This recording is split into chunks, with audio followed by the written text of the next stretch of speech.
quieras de la Biblia y nadie se lo das, porfa. ¿Va? Salmo 59. Para que lo apunten, pues se me vuelve a olvidar. Rescátame de mis enemigos, oh Dios, protégeme de los que han venido a destruirme. Rescátame de estos criminales, sálvame de estos asesinos. Me han tendido una emboscada, enemigos feroces están a la espera, Señor. Aunque yo no peque ni los he ofendido, no hice nada malo. Sin embargo, se preparan para atacarme. Despierta, mira lo que sucede y ayúdame. Oh Señor, Dios de los ejércitos celestiales, el Dios de Israel, despierta y castiga a estas naciones hostiles. No tengas misericordia de los traidores malvados. Salen de noche gruyendo como perros feroces mientras merodean por las calles. Escucha la basura que sale de sus bocas, sus palabras cortan como espadas. Dicen con desdén, después de todo puede oírnos, pero tú, Señor, te ríes de ellos, te burlas de las naciones hostiles. Tú eres mi fuerza, espero que me rescates, porque tú, oh Dios, eres mi fortaleza. En su amor inagotable mi Dios estará a mi lado y me dejará mirar triunfante a todos mis enemigos. No los mates porque mi pueblo pronto olvida esa clase de lecciones. Hazlos tambalear con tu poder y ponlos de rodillas, oh Señor, escudo nuestro. Debido a las cosas pecaminosas que dicen y a la maldad que está en sus labios, haz que queden atrapados por su orgullo, por sus maldiciones y por sus mentiras. Destrúyelos en tu enojo, arrásalos por completo, entonces todo mundo sabrá que Dios reina en Israel. Mis enemigos salen de noche, gruñendo como perros feroces, mientras merodean por las calles, escarban en busca de comida, pero se van a dormir insatisfechos. En cuanto a mí, yo cantaré de tu poder cada mañana, cantaré con alegría acerca de tu amor inagotable, pues tú has sido mi refugio, un lugar seguro cuando estoy angustiado. Oh fortaleza mía, a ti canto alabanzas, porque tú, oh Dios, eres mi refugio, el Dios que me demuestra amor inagotable. Padre, te doy gracias por tu palabra, te doy gracias porque cada una de ellas llega a nuestros corazones. El día de hoy, Dios, podemos acercarnos confiados a ti como nuestro refugio, como nuestra protección. Te pido que tu palabra venga a nosotros en este momento, que permitas que su palabra y tu espíritu lleguen a nuestro corazón. En el nombre de Jesús. Amén. Ok, continuamos con nuestra serie de hechos. Ya van 48 semanas y creo que sí la vamos a lograr. No me voy a tardar el año para los que estaban burlando de mí. Espero acabar en 2 más. Pero bueno, vamos en la 48 y el día de hoy la predicación se llama ¿Cómo disfrutar un naufragio? La verdad es que estaba haciendo la predicación y hay muchos personajes en ella. La verdad es que en algunos momentos sentía que era Pablo, en algunos momentos sentía que era el centurión, en algunos momentos me sentí que era la tripulación, en otros momentos me sentí que era los que estaban ahí nada más, los prisioneros, en algún momento me sentí hasta el barco, ¿sí? Entonces, quiero que durante la predicación vayas viendo y vayas escuchando, identificándote a ti como un personaje de este mensaje. Por acá adelante hay lugares, si alguien quiere pasar. Y antes de seguir, por ahí atrás tenemos varios objetos olvidados, ¿sí? Bolsitas, termos, cosas ahí, Biblias, que sé que estás bien preocupado por tu Biblia que ya lleva 2 semanas aquí. Entonces, al final, ahí atrás donde está Arturo en la mesita, puedes revisar si se te quedó algo a ti o a tus hijos, ¿va? Entonces ahí están las cosas ahí atrás en la mesita.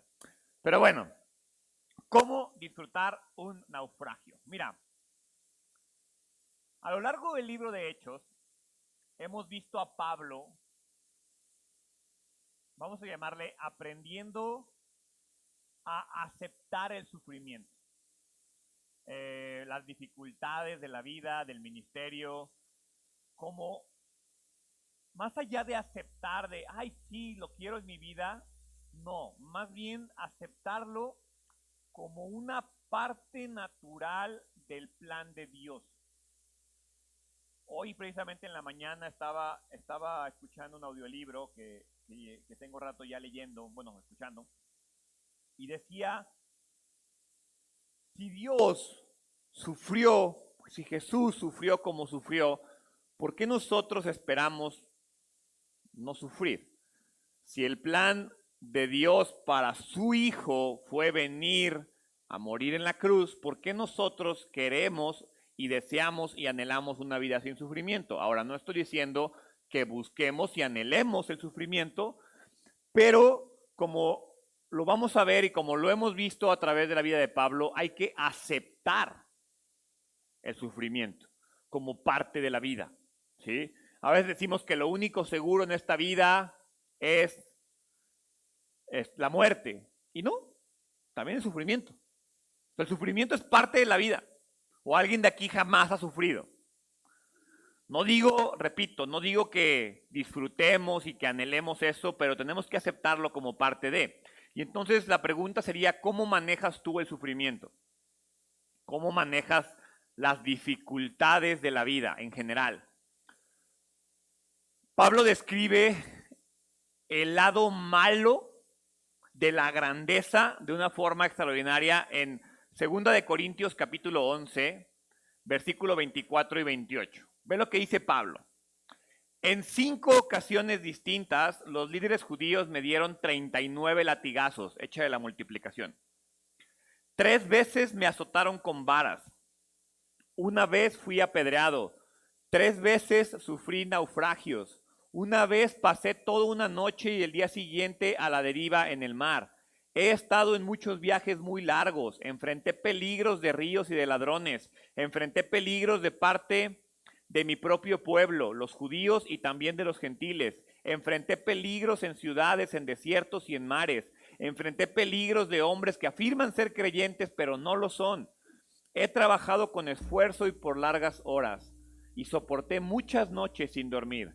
He tenido hambre y sed, y a menudo me he quedado sin nada que comer. He temblado de frío sin tener ropa suficiente para mantenerme abrigado. Además de todo eso, a diario llevo la carga de mi preocupación por todas las iglesias. Y uno dice, wow, Pablo, qué fregón tener su fe, qué fregón ser como él. Pero aquí vemos lo que un creyente enfrenta. Y estoy seguro que tal vez en tu vida a ti no te va a tocar enfrentar lo que Pablo enfrentó. No vas a sufrir 5 ocasiones de 39 latigazos, ¿sí? No vas a sufrir azotes con varas, probablemente no te van a apedrear, a menos que tú te metas en eso, ¿verdad? Pero ¿qué dificultades de la vida estás enfrentando? ¿Y cómo las estás enfrentando? A veces veo todo lo que Pablo hizo y sí puedo pensar, órale, qué padre lo que Pablo hizo, las iglesias que levantó, el ministerio que creó, el hecho de que Pablo es la razón de que hoy en día el cristianismo sea una de las religiones más importantes. Digo, no digo que por Pablo, pero Pablo fue el que llevó el cristianismo a Roma, que en aquel entonces era la nación, era el imperio dominante, y gracias a eso el cristianismo se extendió de esa forma. Pero después pienso en las experiencias de Pablo y me llega el contentamiento de saber en dónde estoy. Se me quitan las ganas. Uno puede decir, wow, qué padre ser Pablo, pero cuando veo lo que él experimentó, digo, creo que estoy bien donde estoy ahorita y donde Dios me ha puesto. Porque si ese es el precio de la grandeza, siendo honestos, prefiero quedarme mediocre. No sé tú qué opinas. Y no mediocre en el sentido de no hago nada, pero si para llegar a tener o aspirar a la grandeza de Pablo hay que pasar por todo lo que él experimentó, creo que es humano decir, ay, no sé si lo quiero. Ahora, un detalle importante es que Pablo nunca vio su futuro como un camino a la grandeza. O Pablo nunca aspiró a la grandeza. Es más, Pablo no disfrutó de la grandeza que hoy le damos, ¿no? Pablo no tenía ninguna ambición personal en lo que estaba pasando. Toda su motivación estaba cimentada y estaba sustentada en el deseo simple de llevar las buenas noticias acerca de Jesucristo al mundo, y en este caso a Roma. Estamos viendo cómo está a punto de cumplirse la promesa que Jesús le hizo a Pablo, que es tú vas a ir a predicarle a los romanos. Pero finalmente Es interesante cómo la promesa de Jesús es, te voy a cumplir la promesa, pero no te llevó o no te voy a llevar de la forma en la que tú esperas. Sí, lo llevó con todos los gastos pagados por Roma, pero era un prisionero. Y su viaje no fue para nada un crucero de placer. Afortunadamente Pablo en este punto ya sabe que independientemente de lo que ocurre, es una oportunidad para predicar el evangelio. Y Pablo está a punto de sufrir un naufragio y enseñarnos a nosotros cómo las dificultades de la vida se deben de enfrentar. Entonces, abran su Biblia por favor en Hechos capítulo 27. Ahí ya vamos, ya estamos ahora sí por terminar. Hechos 27 del 1 al 2. Cuando llegó el tiempo, zarpamos hacia Italia. A Pablo y a varios prisioneros más los pusieron bajo la custodia de un oficial romano llamado Julio, un capitán del regimiento imperial. También nos acompañó Aristarco, un macedonio de Tesalónica. Salimos en un barco matriculado en el puerto de Adramitio, situado en la costa noroccidental de la provincia de Asia. El barco tenía previsto hacer varias paradas en distintos puertos a lo largo de las costas de la provincia. Entonces, Pablo se une a un desconocido número de prisioneros para ser llevado a Roma. O sea, solamente dice que él y varios prisioneros van a Roma. Más adelante vamos a ver que hay 276 personas en el naufragio que va a experimentar Pablo. En este punto es interesante cómo Lucas vuelve a usar el pronombre nosotros. Recordemos cómo en un punto, a pesar de que Lucas estaba ahí, Lucas hablaba en tercera persona porque era muy importante recalcar lo que estaba experimentando Pablo como hombre. En este momento vemos cómo Lucas regresa al nosotros y hace ver que Lucas estaba también por ahí. Y si bien Lucas experimentó, o bueno, se puso a sí mismo en un puesto de espectador durante la narrativa, algunos creen que Lucas fue de las personas más importantes durante los 2 años que estuvo Pablo en Cesarea en cuanto a las personas que cuidaban de él y le atendían. Por alguna razón, la narrativa de Pablo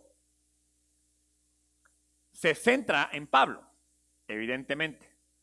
Pero a veces olvidamos cómo cuando Pablo se despide en todas sus cartas, nos hace ver que él tuvo muchísimos acompañantes a lo largo del viaje. O sea, si bien Pablo experimentó muchas cosas, pocas veces Pablo estuvo verdaderamente solo, y eso es muy importante. Pero continuamos, versículo 3. Al día siguiente, cuando atracamos en Sidón, Julio fue muy amable con Pablo y le permitió desembarcar para visitar a sus amigos, a fin de que ellos pudieran proveer a sus necesidades. Desde allí nos hicimos a la mar y nos topamos con fuertes vientos de frente que hacían difícil mantener el barco en curso. Así que navegamos hacia el norte de Chipre, entre la isla y el continente. Navegando en mar abierto, pasamos por la costa de Cilicia y Panfilia y desembarcamos en Mira, en la provincia de Licia. Allí el oficial al mando encontró un barco egipcio de Alejandría con destino a Italia y nos hizo subir a bordo. Entonces vemos que Pablo no era un prisionero común, eso ya lo vimos. Hace varias semanas vimos cómo Pablo estaba bajo custodia, pero era más una custodia de protección que una custodia de ser un esclavo o de ser alguien que estaba siendo lastimado. Sin embargo, el proceso de este traslado, Pablo contó con ciertos beneficios. Ahora, tú y yo leemos aquí que llegan a un puerto y comienzan el proceso de carga y descarga, pero en aquella época el proceso de carga y descarga podía tomar hasta una semana. Entonces, por eso es que Pablo le permiten desembarcar y que le atiendan y que le suplan sus necesidades, dice ahí. Entonces, Pablo estuvo en esa región, ¿sí?, todo este tiempo. Y estando ahí, como dice ahí, tuvo muchas libertades, aunque obviamente el escaparse era una posibilidad. O sea, Pablo tenía tantas libertades que podía haberse escapado si él hubiera querido. Pero la realidad es que nadie estaba preocupado por eso, porque aparte Pablo no se iba a escapar porque Pablo sabe que va a cumplir la promesa que Jesús le hizo. Pablo no tiene intenciones de escaparse. Quizás el centurión a cargo ya conocía a Pablo por los 24 meses que estuvo en Cesarea, entonces por eso pareciera que tienen una relación donde le dan ciertos beneficios. Ahora, dice ahí que los vientos soplaban del oeste al este, eso es lo que ocurre en aquella región en otoño. Las mejores condiciones para un viaje en aquella época requerían que la embarcación navegara por una zona de piratas. Si viste ahí, dice que van en mar abierto. En aquel entonces los barcos no son como los barcos de ahora. Eran barcos relativamente frágiles. Entonces la navegación se hacía a lo largo de la costa. Es decir, los barcos iban a lo largo de la costa, siempre viendo la costa, obviamente, y era muy raro que fueran al mar abierto. Si bien ya había grandes sistemas de cartografía y de ubicación y todo, pues no era necesario porque no era un viaje transatlántico, simplemente iban de puerto en puerto. Entonces, el tema aquí es que Pablo tiene que pasar por una zona de piratas, pero tampoco representaba un gran riesgo porque pues va un centurión a bordo con un ejército. Entonces, era poco probable que algo les pasara. Por lo tanto, dice ahí que llegaron sin problemas a Mira en Licia. ¿Ok? Seguimos ahí, versículo 6.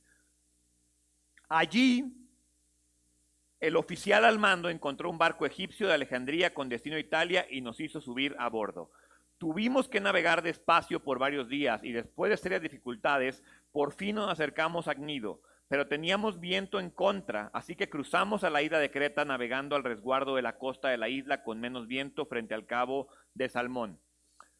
Seguimos por la costa con mucha dificultad y finalmente llegamos a Buenos Puertos, cerca de la ciudad de La Sea. Habíamos perdido bastante tiempo. El clima se ponía cada vez más peligroso para viajar por mar porque el otoño estaba muy avanzado y Pablo comentó eso con los oficiales del barco. O sea, Pablo les dijo, hey, ahí viene el invierno, no nos movamos.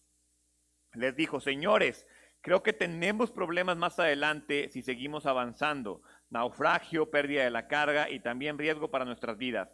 Pero el oficial a cargo de los prisioneros le hizo más caso al capitán y al dueño del barco que a Pablo, ya que Buenos Puertos era un puerto desprotegido, un mal lugar para pasar el invierno. La mayoría de la tripulación quería seguir hasta Fenice, que se encuentra más adelante en la costa de Creta, y pasar el invierno allí. Fenice era un buen puerto con orientación solo al suroccidente y al noroccidente. Entonces, el centurión puso a Pablo y al resto de los prisioneros en una nueva embarcación. No sabemos por qué, probablemente porque ya estaba el clima cambiando y la embarcación que llevaban no era lo suficientemente fuerte. Entonces, se comienza a prever que va a haber problemas, ¿sí? Y como tal, se decide cambiar de embarcación y cambian a una embarcación egipcia de carga de grano, ¿sí? Esta embarcación se dirigía a Italia. Ahora, los documentos antiguos mencionan que este tipo de barco llevaban grandes cantidades de granos y, como les digo, 276 pasajeros. Entonces recordemos que en aquella época el tema de navegar no es como lo vemos ahora. O sea, en realidad sí era una navegación un poco más, vamos a llamarle, austera. Sí eran muy experimentados y había muchas cosas que podían hacer, pero ellos trataban, como les digo, de nunca perder la vista para siempre mantenerse orientados. Entonces, el otoño, la época del año, no cooperó con la ruta planeada. Y ahí es donde comienzan los problemas. Y creo que tú y yo podemos sentirnos identificados con esto. De repente tenemos un plan, tenemos una estrategia, queremos hacer algo y las cosas comienzan a fallar. El plan que tú tienes, la estrategia que tú has pensado, no es exactamente la que tú querías. Y aquí vemos que son incapaces de ir al norte, ¿sí? Por lo tanto, se dirigieron a Creta y llegaron a un lugar que se llama Buenos Puertos, donde pasaron un tiempo. Ahí Pablo dice, vamos a quedarnos aquí, ya no salgamos, ya no es necesario que nos movamos de aquí, pero como dice ahí, Buenos Puertos era un lugar desprotegido y ellos tenían que buscar un puerto, o bueno, querían buscar un puerto mucho más protegido. Entonces Pablo ahí se encontró con una comunidad de cristianos desorganizados, batallando, y vemos cómo eventualmente él va a regresar a esa isla a delegar responsabilidades. Cuando tú leas el libro, la carta a Tito, vemos cómo en este momento, en este lugar, es a donde Tito es enviado a organizar el changarro que Pablo comenzó, porque Pablo es impresionante cómo siendo prisionero, yendo hacia Roma, lugar al que llegaba, lugar al que predicaba. Y en este breve momento que estuvo ahí, logró hacer una misión, logró hacer algo y eventualmente manda a Tito a este lugar. Independientemente de eso, como les digo, Pablo sugiere un plan, la tripulación tiene otro y al final toman la decisión incorrecta. Versículo 13. Cuando un viento suave comenzó a soplar desde el sur, los marineros pensaron que podrían llegar a salvo. Y miren, dice, llegaron a salvo. Entonces levaron anclas y navegaron cerca de la costa de Creta. Por eso les digo que durante toda la predicación nosotros somos varios personajes. En este caso, ya somos o ya fuimos la persona que tiene un plan y las circunstancias parece ser que no se van a dar. Y entonces estás en un lugar en el cual tienes que tomar la decisión de espero o sigo adelante a pesar de las dificultades. Pero a lo lejos ves que un viento suave comienza a soplar. Ves como que las cosas se comienzan a arreglar y tu reacción es levanta las anclas. ¿Qué pasa aquí? Cuando tú y yo tenemos un problema, como creyentes, volteamos a Cristo, a nuestra ancla. El problema es que comenzamos a ver la situación favorable otra vez y lo primero que hacemos es levantar el ancla que nos mantuvo a salvo. Por alguna razón tenemos esa situación en la cual tenemos broncas, vente Jesús, no tenemos broncas y se nos olvida. Y aquí vemos que está pasando eso.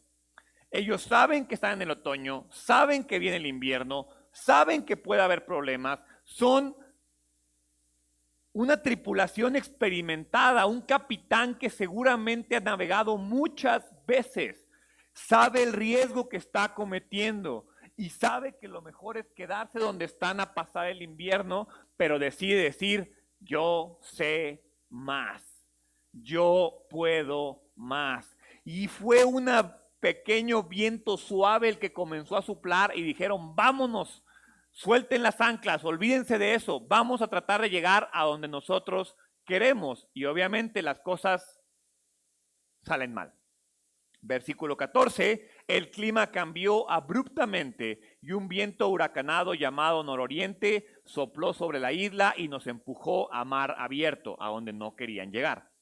Los marineros no pudieron girar el barco para hacerle frente al viento. ¿Por qué? Porque ya fuiste, ya perdiste el ancla, ya llegaste a la tormenta que Dios te dijo, quédate aquí, no vayas para allá. ¿Y qué hiciste tú? Te fuiste a meter a la tormenta. Y después todavía, ¿por qué me haces pasar por esta tormenta, Dios? Yo me imagino a Dios, pues porque yo te dije que te quedaras ahí. Y no hiciste caso. Y entonces fuiste llevado a la tormenta. A tal grado que los navegantes ya no podían hacer girar el barco. Ahora tienes que pasar por la tormenta. No pudieron girar el barco para hacerle frente al viento, así que se dieron por vencidos y se dejaron llevar por la tormenta. No hay nada que hacer, ya no se puede hacer nada en ese momento. Navegamos al resguardo del lado con menos viento de una pequeña isla llamada Cauda, donde con gran dificultad subimos a bordo del bote salvavidas que era remolcado por el barco. Después los marineros ataron cuerdas alrededor del casco del barco para reforzarlo.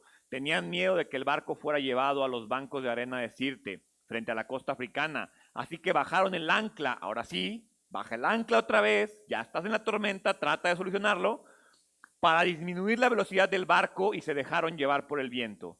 El próximo día, como la fuerza del vendaval seguía azotando al barco, la tripulación comenzó a echar la carga por la borda.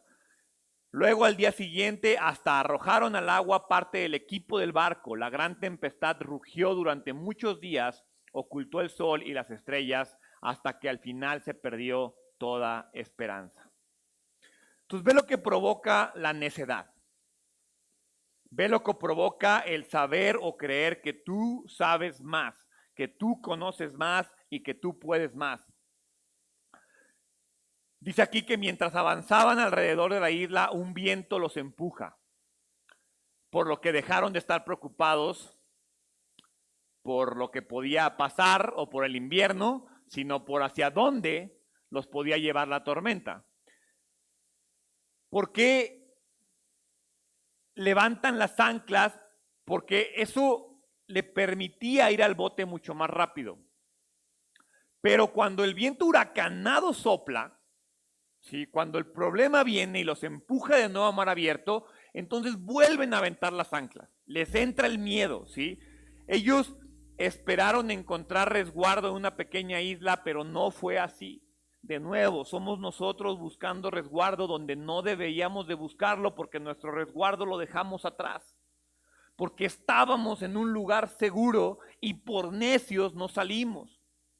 Y ya cuando estás en la tempestad buscas a qué aferrarte, cuando nunca debiste de haber salido.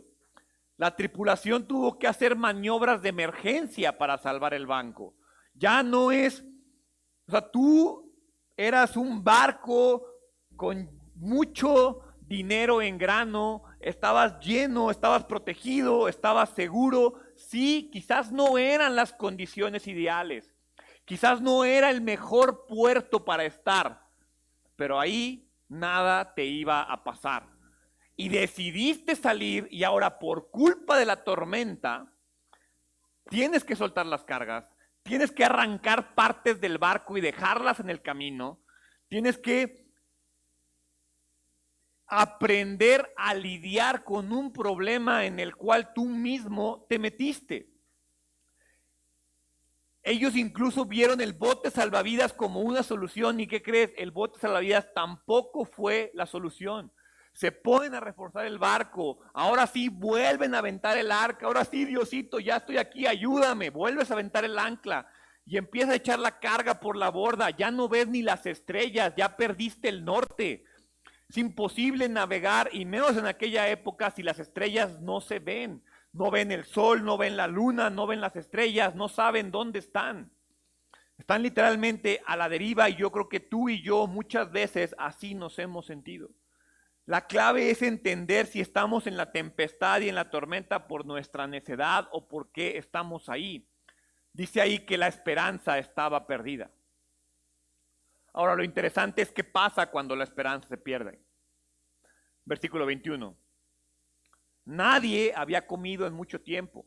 Finalmente, Pablo reúne a la tripulación y les dice: señores, ustedes deberían haberme escuchado al principio y no haber salido de Creta. Así se hubiera evitado todos estos daños y pérdidas.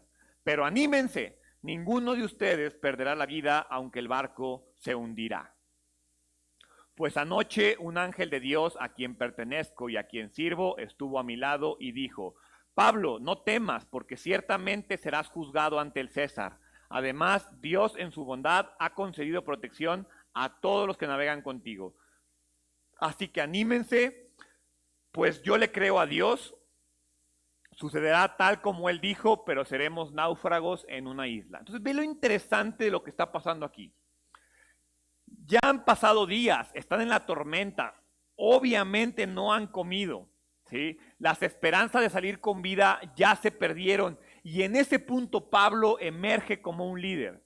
Pablo sale y toma el control de la situación, y para mí esta es la grandeza de Pablo.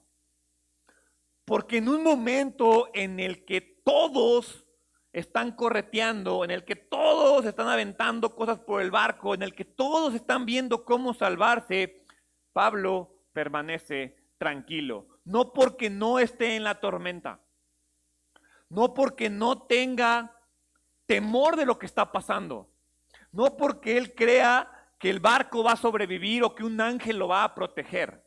Él permanece tranquilo porque él confía en la promesa de Dios. Dios le dijo: tú vas a ir a Roma. Y entonces quiero que pienses, ¿cuál es la promesa más importante de Dios en tu vida? Tiene que ver con la promesa de salvación. Dios te dijo: hay una esperanza, y tú y yo andamos como locos correteando gallinas, tratando de salvar un barco que sabemos que se va a hundir. Esta vida que estamos experimentando se va a destruir y dice la promesa de Dios, ustedes van a llegar a salvo, el barco no. Lo que tienes aquí, no. Eso se va a quedar. Y tú y yo andamos como locos amarrándole cuerdas al barco, viendo cómo lo salvamos, agarrando un bote salvavidas, porque mi barco, mi barco, mi barco, mi barco. Y Pablo dice, hey, hey, hey, hey, el barco se va a perder, tú no. Y eso es lo que le da la seguridad a Pablo. Lo primero que hace es recordarles acerca de la advertencia que les hizo antes. Y aquí vemos cómo Pablo asume un rol como de Dios. No que él sea Dios, pero que nos recuerda cómo Dios se comporta con nosotros. Porque Pablo les dice, no debimos de haber salido, ¿eh? Ahora, no lo dice como un, te lo dije. No, le dice, te dije que no salieras, ahora sí me puedes hacer caso, por favor. Y Dios hace lo mismo contigo y conmigo. Dios va a llegar a decirte, estás en esta bronca porque tú te metiste. Yo te dije que no. Ahora, ¿ya me puedes hacer caso? Entonces Pablo está comportando de esa manera con la que Dios lo hace con nosotros. Dios nunca va a echarte en cara lo que te ha dicho, pero te tiene que recordar el hecho de que Él te dijo que si tomabas esa mala decisión, cosas iban a pasar. Ahora te lo dice, no para que diga, ajá, te lo dije, me burlé. No, para que entonces ahora sí voltees con él y le hagas caso. Y eso es lo que está pasando aquí.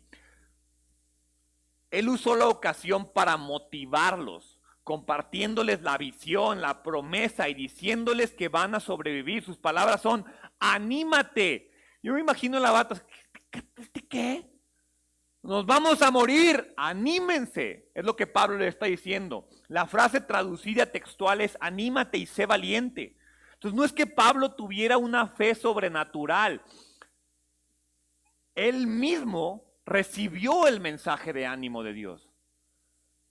Dios en un punto, lo vimos hace unas semanas, le dijo, anímate, tú vas a ir a Roma. Lo que Pablo está haciendo ahora es, anímense ustedes también.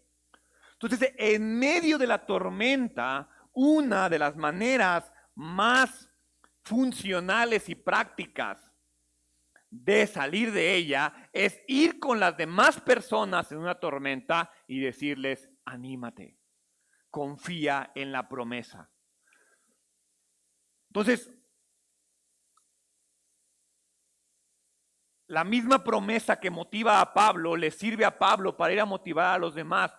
Dios prometió cuidar y proteger a todos los que estaban a bordo, por el bien del mensajero solamente, por el bien de Pablo. Dice ahí, por Pablo voy a cuidar a todos. Eso le da mucha mayor credibilidad a lo que Pablo está haciendo. Entonces miren, Pablo expresa de alguna u otra manera lo que lo mantiene firme. O sea, yo estoy firme porque yo creo en la promesa de Dios, no porque no esté en la tormenta. Yo estoy firme no porque sea mejor que tú, es porque creo en la promesa. Pablo no está a salvo en un puerto gritándole, hey brothers, tranquilo, todo va a estar bien, no se preocupen. No, él está en el mismo barco, él está en la misma tormenta, él también está experimentando la situación que todos los demás. ¿Cuál es la diferencia? La fe de Pablo. ¿Cuál va a ser la diferencia en tu tormenta personal? Tu fe. No la fe de tu pastor, no la fe de tu iglesia, no qué tan grande es tu barco, no qué bonitas son tus velas, no la carga que traes. Lo que va a hacer la diferencia en medio de la tormenta es el tamaño de tu fe y la confianza que tienes en la promesa. Al final, él concluye su mensaje con un consejo muy práctico. Necesitamos encallar en una isla. O sea, Dios promete que todos van a sobrevivir, pero Dios no para la tormenta. Les enseñó cómo iban a sobrevivir la tormenta. Y la respuesta es, olvídate del barco. La respuesta es, encalla el barco. destruye el barco. Dios les dice, olvídate hacia dónde te dirijas. Deja de cuidar tu barco y haz de tu salvación tu prioridad. Y para mí ese es el mensaje principal de esto. ¿Es la salvación tu prioridad? Porque estoy seguro que vivimos diciendo o creemos que sí, pero cuando llega el momento de tomar una decisión, vas al bote salvavidas. Cuando llega el momento de tomar una decisión, vas a cuidar la carga. Cuando llega el momento de tomar una decisión, estás viendo qué hacer, no cómo vas a sobrevivir. Porque la promesa de salvación ya la tenemos. Es la misma promesa que tiene Pablo. Vas a sobrevivir. Tu barco no, tú sí. Y es la misma promesa que tú y yo tenemos. Tenemos la vida eterna, tenemos la salvación, todo lo demás se va a perder. Y tú y yo seguimos preocupados por a dónde vamos y cómo sobrevivo mi barco. No es que Dios quiera destruir nuestro barco, es que tenemos que estar dispuestos a destruir nuestro barco. La seguridad de la salvación de Dios no era una autorización para hacer tonterías, ¿eh? O sea, no es como que, ok, ya, olvídense del barco, destrúyanse. No, encallar el barco es una ciencia. O sea, ya estás ahí, hay formas de hacerlo y es lo que vamos a ver. No es, olvídate del mundo, haz tonterías. No, es sabio. Versículo 27. Dice, como a la medianoche, fíjate, de la 14ª noche de la tormenta, 14 días, un viaje que iba a tomar 12 horas, ya lleva 14 días de tormenta. Mientras los vientos nos empujaban por el mar Adriático, los marineros presintieron que había tierra cerca. Arrojaron una cuerda con una pesa y descubrieron que el agua tenía 37 metros de profundidad. Un poco después volvieron a medir y vieron que solo había 27 metros de profundidad.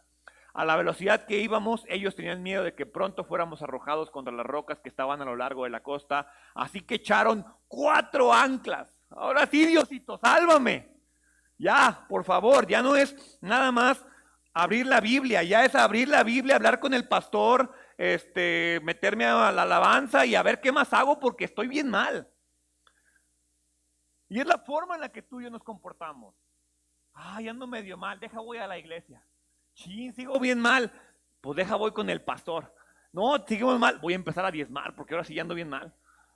No, a ver qué más, no, otra ancla. Y eso es lo que está pasando aquí. Nos comportamos exactamente de la misma manera. Echaron 4 anclas desde la parte trasera del barco y rezaron que amaneciera. Ahora sí, Dios, sálvame. Luego, los marineros trataron de abandonar el barco. Ahora sí. Bajaron el bote salvavidas, como si estuvieran echando anclas desde la parte delantera del barco. Así que Pablo le dijo al oficial al mando y a los soldados, todos ustedes morirán a menos que los marineros se queden a bordo. Entonces los soldados cortaron las cuerdas del bote salvavidas y los dejaron a la deriva. Mira, 2 semanas estuvieron ahí. 2 semanas de estar a la deriva. A Dios no le va a preocupar mantenerte 1 año, 2 años, 3 años en la tormenta hasta que tú entiendas. El viaje puede ser de 12 horas con solecito y sabroso. Si tú no quieres llevar el viaje suavecito y sabroso, con viento a favor, en el tiempo correcto, conforme a lo que Dios quiere, aviéntate 5 años de tormenta, Dios no tiene absoluta prisa. Entonces, 2 años, 2 semanas estar a la deriva sin esperanza, porque no ven la luz, no ven el cielo, no saben dónde están. Dice ahí, presintieron que había tierra. Eso es bien importante, no es que tuvieran una revelación, no, son marineros experimentados. Seguramente escucharon pájaros, seguramente el olor de la tierra, o sea, de alguna manera estos marineros saben que están cerca de la tierra, lo perciben, lo sienten, conocen, saben lo que hacen. De la misma manera que tú y yo sabemos vivir y creemos que tenemos todas las respuestas, pero cuando llega la tormenta, nuestra experiencia no sirve de nada. Solo sirve la confianza en Dios. Entonces, comienzan ahí a lanzar las anclas, ¿sí? Para esta época, mira, ya había muchos estudios de profundidad del mar. Entonces ellos ya sabían más o menos, tenían muy estudiado, no es como que a ver cuánto hay, no, pues sabían que en ciertas regiones la profundidad, ellos tenían todo eso, saben, son experimentados. Entonces intentan mantener el barco bajo control con 4 anclas, ¿no? Muchos creyeron que la mejor opción es, ahora sí vamos a abandonar el barco, pero vámonos al bote salvavidas. O sea, todavía no estamos dispuestos a dejar ir todo. Ya, suelto todo el barco, pero todavía tengo mi botecito salvavidas, ¿no? Todavía tengo mi parte del mundo que no quiero dejar. Todavía tengo ese pecado, todavía tengo esa necesidad, todavía tengo ese ego, todavía tengo esa vanidad que no le suelto a Dios. Ya le quiero soltar mucho, pero no todo. Y entonces Pablo dice, si sigues en el barco salvavidas, también te va a llevar la tormenta. Así no funcionan las cosas. Empezaron a bajarlo, este barco, como si fueran anclas, pero Pablo ya conoce las intenciones, porque mira, si te acuerdas, Pablo ya estuvo en 3 naufragios. O sea, Pablo ya sabe cómo una tripulación se comporta. Entonces, Pablo, mira, tú y yo nos comportamos a veces como si pudiéramos engañar a Dios. O sea, Dios ya sabe cómo te comportas tú y todo el mundo en la tormenta. Y ahí andas y, ay, que Dios no me vea. Deja ver qué hago para que salvarme de esta y ahora sí yo. Y Dios te voy a decir, vete a tu barquito, igual va a seguir la tormenta. Eso es lo que está pasando aquí. Pablo no podía permitir que nadie abandone el barco. La salvación de todos es importante. Aparte de que los demás pasajeros obviamente no tenían experiencia para manejar el barco. Entonces lo bueno es que ya para este momento, el centurión, Julio, ya ha aprendido a escuchar a Pablo. O sea, yo me imagino a Pablo, perdón, al centurión, así de, pues Pablo dijo que nos quedáramos, no le hicimos caso, estamos en la tormenta, seguimos sin hacerle caso, y si ahora sí le hacemos caso. Por eso le digo que a veces somos, ahora somos Julio. Ya Dios nos dijo, quédate, no le hiciste caso, ya está en la tormenta, no le hiciste caso, ahora sí, Dios viene y te dice algo ya cuando está a punto de morir, ya cuando está a punto de llevar todo, creo que ya es buen momento de hacerle caso al que sabe, ¿no? Pues voltean con Pablo y entonces confía en Pablo y da la orden de que tiren el bote salvavidas. Versículo 33.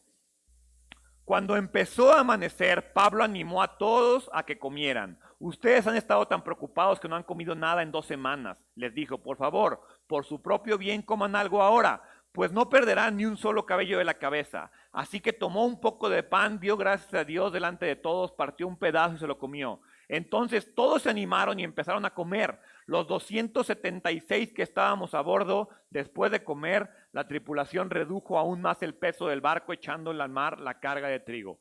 La actitud de Pablo es fascinante. Sé que hay una tormenta.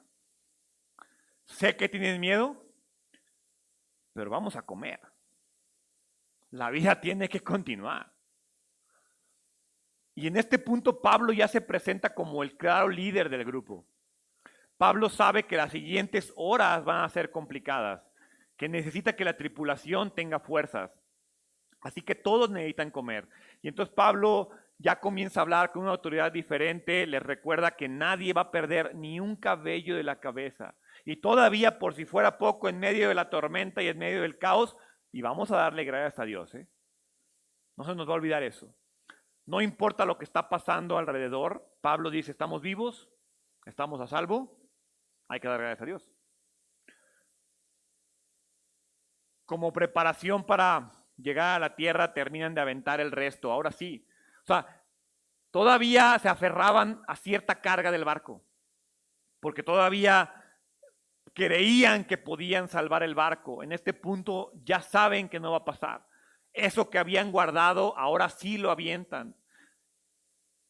Cada kilo de barco representaba centímetros sobre el agua para poder llegar más cerca, para poder encallar más cerca de la costa. Entonces ya llega un punto donde ahora sí que todo lo que hay en el barco se pierda. No importa, no me importa. ¿Por qué? Porque ya la viste perdida. Versículo 39. Cuando amaneció, No reconocieron la costa, pero vieron una bahía con una playa y se preguntaron si podrían llegar a la costa haciendo encallar el barco.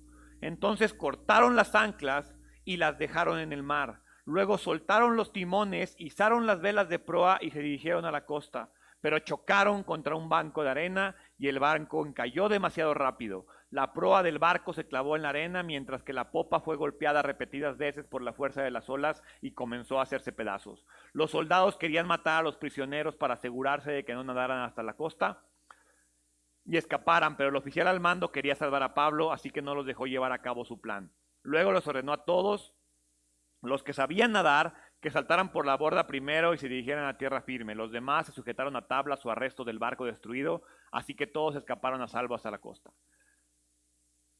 Nadie a bordo reconoció la costa. Todavía no saben dónde están, pero es tierra y no tengo otra opción. Debían acercarse lo más posible, pero lo hicieron demasiado rápido y encallaron y las olas ahora sí comienzan a destruir todo. Los soldados dice ahí que no podían permitirse perder prisioneros, pero en este punto no importa. Lo importante es que todos van a llegar a salvo. Y al final me gusta esta dinámica donde dice que unos nadaron, otros se aferraron a lo que pudieron, pero al final todos llegaron a salvo. Y eso es lo que tenemos que tener en mente. Llega un punto en la vida donde no importa cómo llegues a la salvación. Lo importante es que llegues. Aquí hubo expertos nadadores que entendieron, vieron el barco destruido y se soltaron y nadaron y llegaron a la costa. Hubo quien tuvo que esperarse a que el barco estuviera destruido y agarrarse a lo que pudieran, pero llegaron a salvo. Fueron salvos. ¿Por qué? Porque Dios así lo había prometido. Y entonces, mira, con eso termino, porque no saben en verdad lo confrontadora que fue esta predicación para mí. A lo largo de la historia de Pablo, como les digo, Pablo, el centurión, los pasajeros, los tripulantes, vamos, hasta el barco, yo fui. Y espero que de igual forma tú estés siendo confrontado con esto. 276 personas abordaron el barco en buenos puertos. Ellos esperaban un viaje de no más de 40 millas para encontrar un mejor puerto para pasar el invierno. Pero como suele pasar y como seguramente te ha pasado y como seguramente te puede estar pasando, la vida se encargó de echar a perder tu plan. Y probablemente en este momento no estás donde quieres estar. Probablemente en este momento estás en medio de la tormenta, volteas al cielo, no ves estrellas, no ves lunas, no sabes qué hacer. Probablemente en este momento la vida se ha encargado de ponerte en un lugar en el que tú no quieres estar. Tú querías un viaje tranquilo de mediodía y ya llevas años.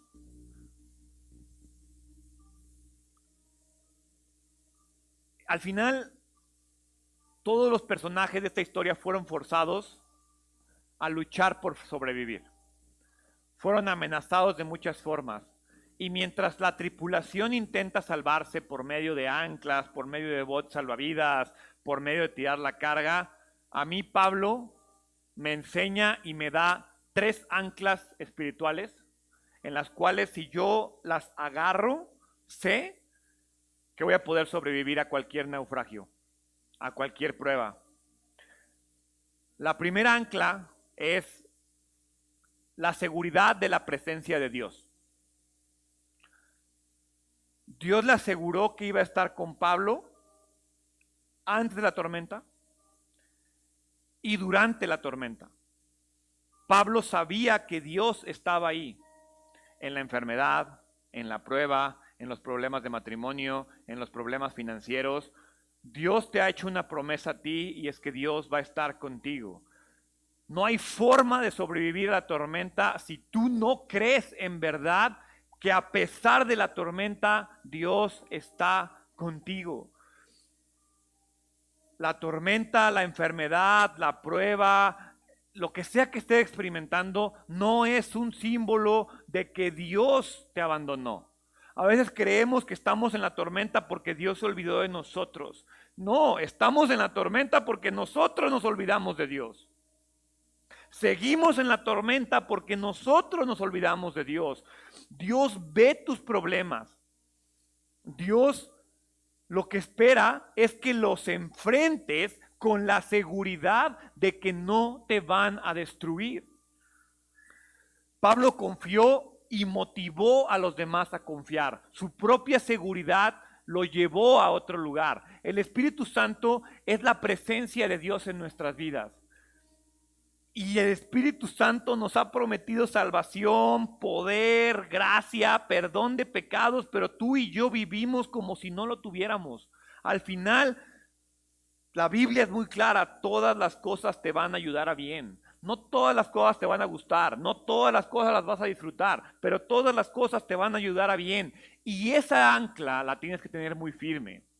Yo te pregunto, ¿crees y confías que a pesar de la situación en la que te encuentres, Dios está ahí? ¿Y a Dios le importa tu problema? La segunda ancla es la motivación intrínseca y la motivación práctica. Mira, es normal que después de muchos días en el mar, en la tormenta, las personas olvidemos la promesa de Dios. Es normal. No te sientas mal. La tripulación ya quería abandonar el barco. Y Pablo les dice, coman, confíen, tranquilos. Den gracias a Dios porque pueden comer, porque están a salvo. Todavía no ven la tierra, pero se preparan para cuando la tierra esté ahí. Pablo los invita a vivir como alguien que cree en la promesa.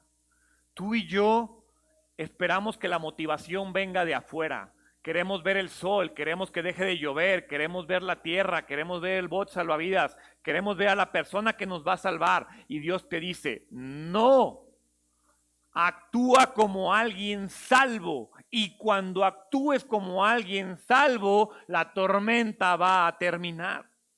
Cuando destruyas el barco, cuando sueltes la carga, cuando cortes el bote salvavidas, cuando te pongas a comer y a verme como lo más importante y a darme gracias porque yo soy tu Salvador, en ese momento las cosas van a cambiar. No espera Pablo que la tormenta acabe, pero Pablo vive como alguien que sabe que la tormenta se va a acabar.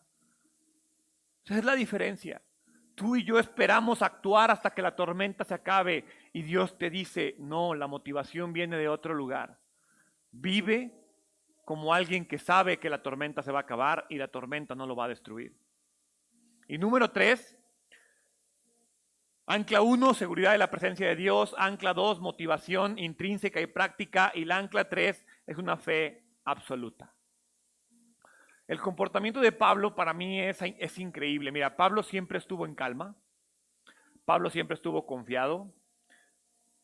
Siempre estuvo aferrado a la promesa de Dios. Fue tal su fe que su fe se volvió contagiosa.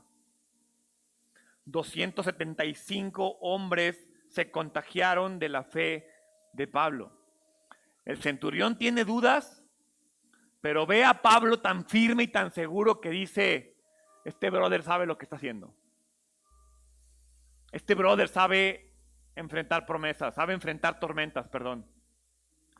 Y entonces te pregunto, ¿cómo afecta tu fe la vida de los demás?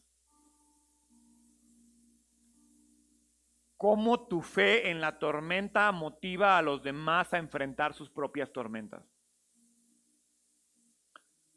Porque mis palabras demuestran la fe, pero son mis acciones las que la validan.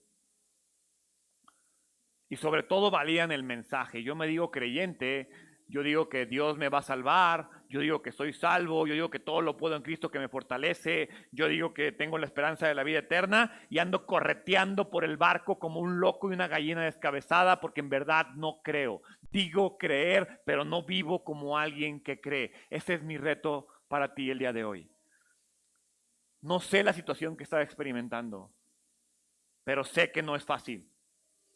Pero el hecho de que sea la peor tormenta de tu vida no te da el derecho de dejar de confiar. Al contrario, es en la peor tormenta donde la fe más grande debe de surgir. Porque hay personas que necesitan el mensaje. Hay personas que necesitan el evangelio. Pero ¿sabes qué? Hay personas que no necesitan escuchar el evangelio. Hay personas que necesitan ver el evangelio en ti. Tú me puedes decir qué bonito y cómo Dios te salva, pero si yo veo lo que es una persona salva y me gusta lo que veo, lo voy a seguir. De nada sirve que me platiques lo bonito que es la fe si tú no vives lo bonito de la fe. De nada me sirve lo que Dios puede hacer por ti, que me vengas y me digas lo que Dios puede hacer por mí, si yo no veo lo que Dios hace en ti.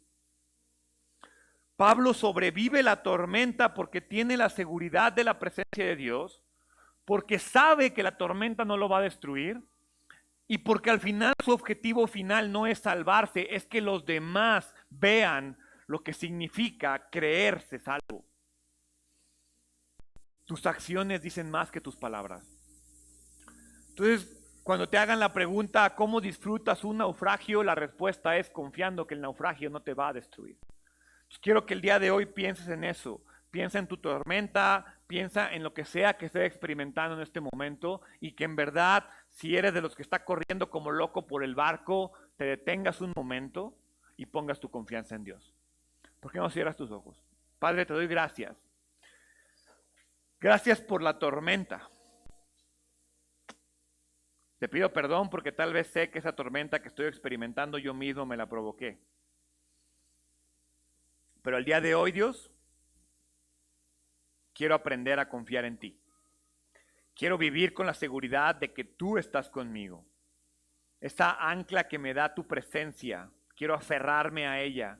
Quiero aferrarme al ancla de la motivación desde adentro, Dios. Que yo sé que soy salvo, que yo sé que voy a sobrevivir, que yo sé que esto que estoy experimentando, que me duele, me lastima y me hiere, no me va a destruir, porque tengo la esperanza de la salvación.